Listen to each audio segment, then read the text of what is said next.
The observation deck of the Twilight Meridian hummed with the soft chatter of a dozen species, all gathered to witness the humans' latest oddity.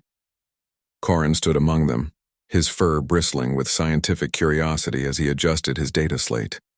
As the station's xenobiologist, he'd studied hundreds of species across the galaxy. But humans, these strange, persistent creatures, continued to baffle him. "Another feeding ritual?" chirped Thesic, a bird-like avari perched beside him. "Apparently," Corin muttered, his triangular ears twitching. "The human Leah requested this specific location. She said it was important." Through the transparent aluminum, Earth hung like a blue jewel against the void. Leah sat cross-legged on the deck floor, a small container balanced on her lap. She was young by human standards, perhaps 20 cycles, with dark hair pulled into what humans called a ponytail. Her species' infamous adaptability had allowed them to spread across 3 sectors in less than a generation, but Corin still couldn't understand their attachment to such primitive customs.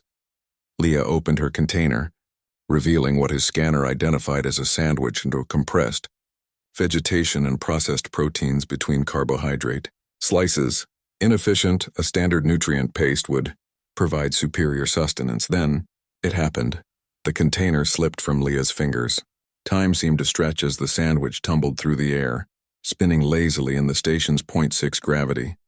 Leah's hand shot out, but too late. The food struck the deck with an anticlimactic splat, scattering its components across the pristine floor. Corin expected frustration, perhaps anger. Humans were known for their emotional volatility. Instead, Leah simply stared at her fallen lunch, her shoulders sagging in what his cultural database labeled as defeat. 5-second rule doesn't apply in space, she whispered to herself, a strange human phrase Corin didn't understand. What happened next would change Corin's understanding of humanity forever. From the corner of the observation deck, 3 small figures emerged. Corin's breath caught in his throat. Velthian cubs, juveniles of his own species no more than 4 cycles old. They'd been playing in the relaxation alcove, supervised by their guardians. But now they approached Leah with cautious steps, their large eyes fixed on the scattered food. "Wait," Corin began, but Thesic's wing touched his shoulder. "Watch," the avari whispered. The cubs had grown up on this station around humans. They'd seen Leah before, heard her laughter in the corridors, watched her show kindness to every species aboard. To them, she wasn't the representative of a terrifying apex predator species. She was just Leah. The smallest cub reached the sandwich first.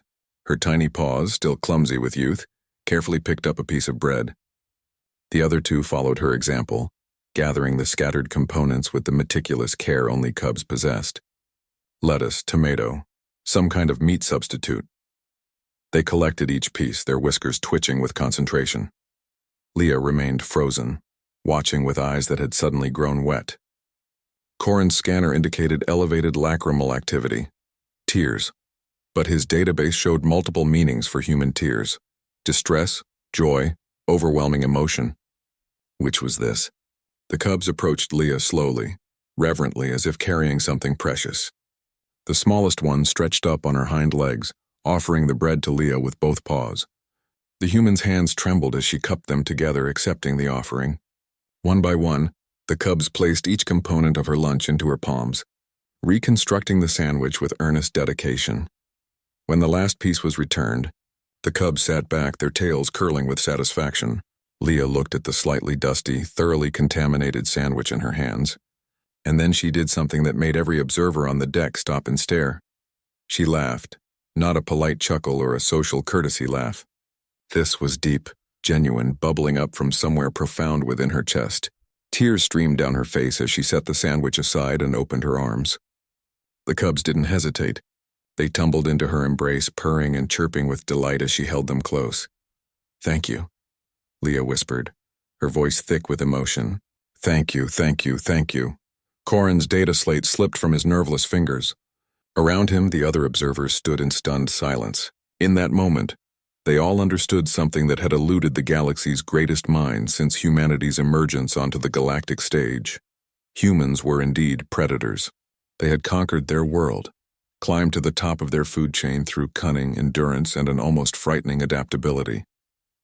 They were strategic, dangerous when threatened, capable of incredible violence when survival demanded it.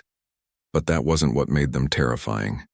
What made humanity truly formidable was this: their capacity to be seen, to be known, to meet the innocent kindness of 3 cubs and respond not with the cold calculation of a predator, but with overwhelming love. They formed bonds across every conceivable boundary: species, culture, even their own evolutionary imperatives. Corin had read the reports. Human soldiers who'd died protecting alien civilians they'd known for hours, human engineers who'd worked themselves to exhaustion, saving a colony of species they'd never met, human parents who'd adopted orphaned aliens, raising them as their own without hesitation. The galaxy had feared humanity's claws, but it was their hearts that would conquer the stars. Leah finally released the cubs, who scampered back to their guardians with excited chirps, eager to share their adventure.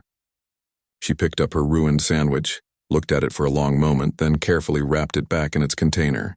She wouldn't eat it. Couldn't eat it, not after it had touched the floor. But she held it like a treasure anyway. She stood wiping her eyes and noticed the crowd watching her. A self-conscious smile crossed her face. "Sorry," she said, her voice carrying in the quiet space. They didn't have to do that. They're so small and they cared." Corin found himself walking forward before he'd consciously decided to move. He stopped before Leah, studying her with new eyes. "Question," he said formally. "Why does this simple gesture affect you so profoundly?" Leah considered his question, looking past him toward Earth. "Because," she said softly, "it reminds me of what we could be. What we should be. We spent so long surviving, fighting, competing, but maybe the best part of being human isn't how strong we are or how clever." She smiled, watching the cubs play in the alcove. "Maybe it's knowing that when something small and innocent sees us, really sees us, they don't see a monster. They see someone worth helping." She placed her hand over her heart. "They gave me back more than my lunch, Corin. They gave me back hope." As Leah walked away, Corin stood motionless, his mind racing. He'd filled volumes about human physiology, their remarkable immune systems, their impossible endurance. But he'd missed the most important discovery of all. Humanity's greatest adaptation wasn't their body or their mind.